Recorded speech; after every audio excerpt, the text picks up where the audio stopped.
সাজা হয়ে যায়, কনভিক্টেড আসামি উপস্থিত হওয়ার আগে,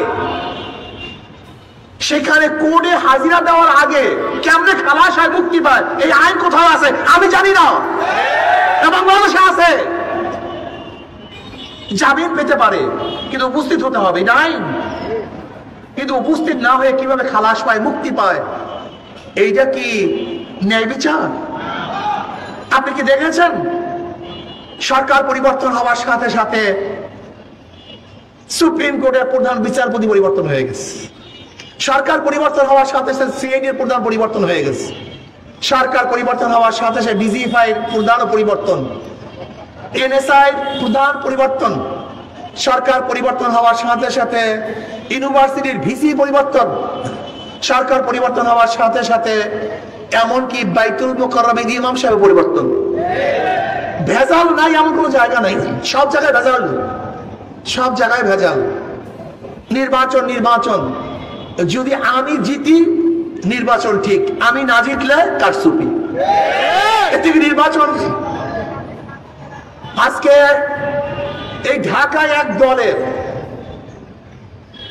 33 নাম্বার এক সদস্য হওয়ার জন্য 50 লক্ষ টাকা ডোনেশন করছে, 50 লক্ষ টাকা। 33 নম্বর সদস্য, তার মানে এর কারণটা কি আপনারা জানেন? কেউ জানেন না। আপনাকে জানেন একজন বিসিএস ক্যাডারের প্রথম শুরুর বেতন কত হয়?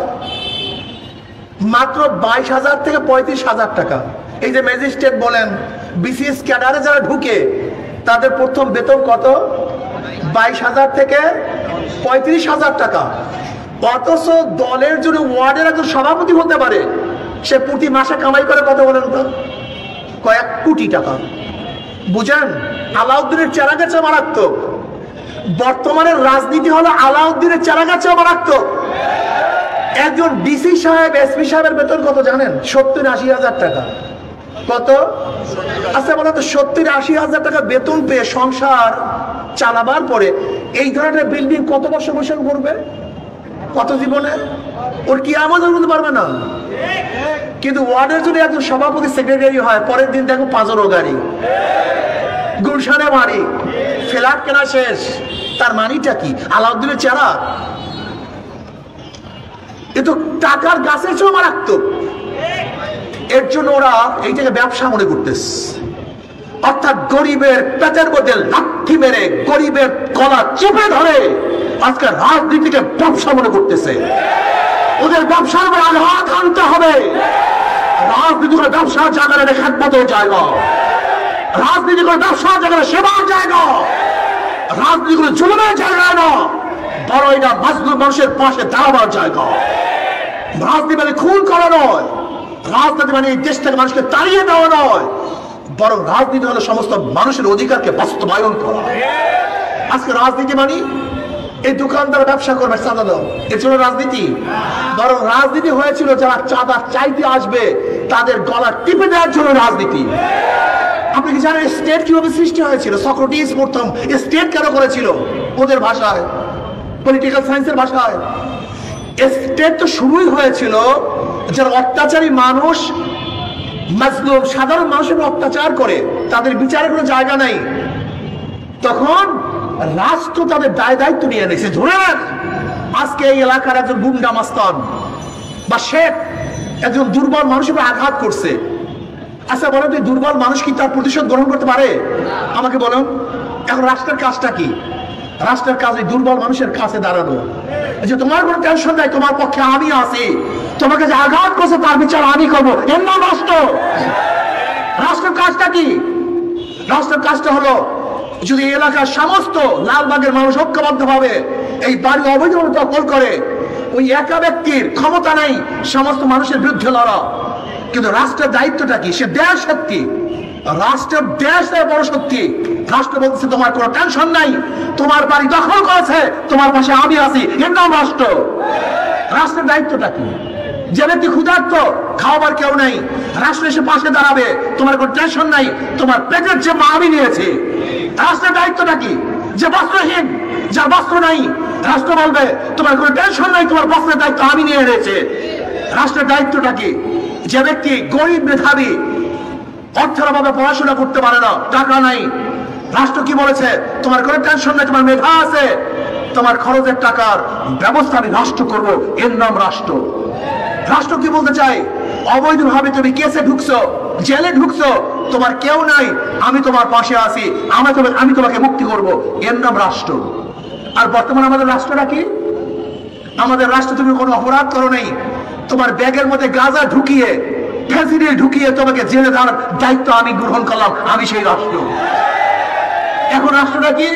এখন রাষ্ট্র হলো তুমি খুন করো নাই, কোন খুনের আসামিতে তোমাকে ঢুকানো যায় সেই ব্যবস্থা আমি নিয়ে এনেছি, এর নাম রাষ্ট্র। পুরো উল্টা।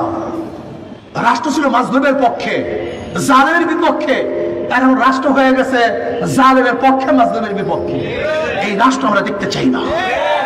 আমরা রাষ্ট্র দেখতে চাই যে রাষ্ট্র অসহায়, বিধবা, মিসকিন, এতিম, জালিম, জেলে, তাঁতি, কামার, মজদুর, মুচিদের পাশে দাঁড়াবে। যার যত প্রাপ্তি তাকে সেই প্রাপ্তি দিবে, এর নামে রাষ্ট্র। আমি মনে করি এতদিন পর্যন্ত 1971 থেকে 2024 পর্যন্ত যারা ক্ষমতায় ছিল ওরা রাষ্ট্রের দায়িত্ব পালন করতে ব্যর্থ হয়েছে। ইসলামী আন্দোলন বাংলাদেশ কি চায়? ওদের সব জায়গায় ধোঁকামি। যারা নৌকা নিয়ে নির্বাচন করে নিজেরা নৌকা চালাতে পারে না, যারা ধানের শীষে নির্বাচন করে নিজেরা ধান কাটতে পারে না, যারা নাঙ্গল নিয়ে নির্বাচন করে নিজেরা নাঙ্গল বইতে পারে না, যারা কুঠার নিয়ে নির্বাচন করে নিজেরা কাঠ ফাটতে পারে না, যারা গরুর চাকা নির্বাচন করে নিজেরা গরুর গাড়ি চালাতে পারে না। তার মানিটা সমস্ত প্রত্যেক গরিবদের।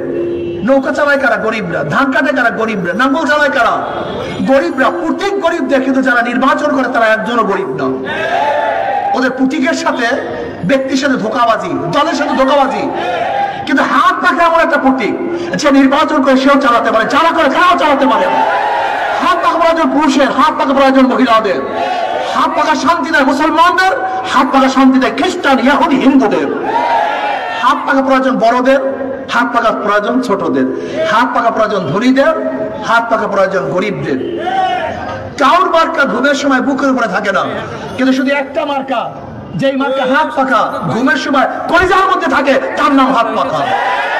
সবাইকে শান্তি দেয়, কারেন্ট ফেল করে, হাত পাখা ফেল করে না। আমি বিশ্বাস করি হাত পাখা যদি বিজয় হয়, এই জনগণ বিজয় হবে। হাত পাখা বিজয় হয়ে দেশ বিজয় হবে।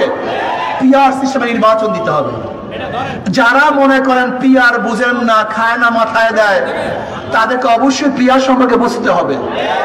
যদি বুঝেন তো বাংলাদেশের রাজনীতি টিকতে পারবে, যদি না বুঝেন ছিটকে পারবেন। পিআর মানি সর্বজনীন, সর্বমতের, সর্ব আদর্শের এক সংসদ।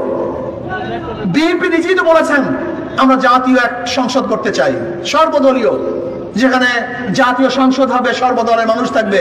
তা পিআর এর মাধ্যমে সর্বদলীয়, সর্ব আদর্শের সংসদ করা সম্ভব। পিআর এর মাধ্যমে যতটুকু ভুল ত্রুটি দেখেন, দুর্বলতা দেখেন, এর চেয়ে শতগুণ, হাজার গুণ তার উপকারিতা আছে। যারা মনে করেন ভোট দিবে একজনকে, নির্বাচিত হওয়ার একজনকে, না, আপনি ভোট দিবেন দলকে, দল নির্বাচন করবে, আপনার প্রতিনিধি কে হবে? কি কথা ঠিক না? কাজে আসল পিআর সে নির্বাচন দিতে হবে। যদি পিআর এর বাইরে নির্বাচন, আবারও ফেসিস হবে, গোলাগুলি হবে, মারামারি হবে, ভোটের বাক্স ছিনতাই হবে, কালো টাকা সরাসরি হবে, এবং সেখানে পেশি শক্তি ব্যবহার করা হবে। কাজে ফেসিস আমরা তৈরি করতে চাই না। আসলে আমরা সম্মিলিতভাবে পিআর সিস্টেমে নির্বাচন করব। আগামী নির্বাচনে আপনাদের এখান থেকে আব্দুর রহমান সাহেব ইনশাআল্লাহ নির্বাচন করবে হাত পাখা নিয়ে। সবাই থাকবো না ইনশাআল্লাহ? আল্লাহ আমাদের সবাইকে কবুল করে নেন। আল্লাহুম্মা আমিন। রব্বির হামহুমা কামা রাব্বায়ানি সগীরা। আল্লাহ আপনার জমিন, আপনার হুকুমত, ইসলাম হুকুমত কায়েম করে দেন। ইসলাম হুকুমত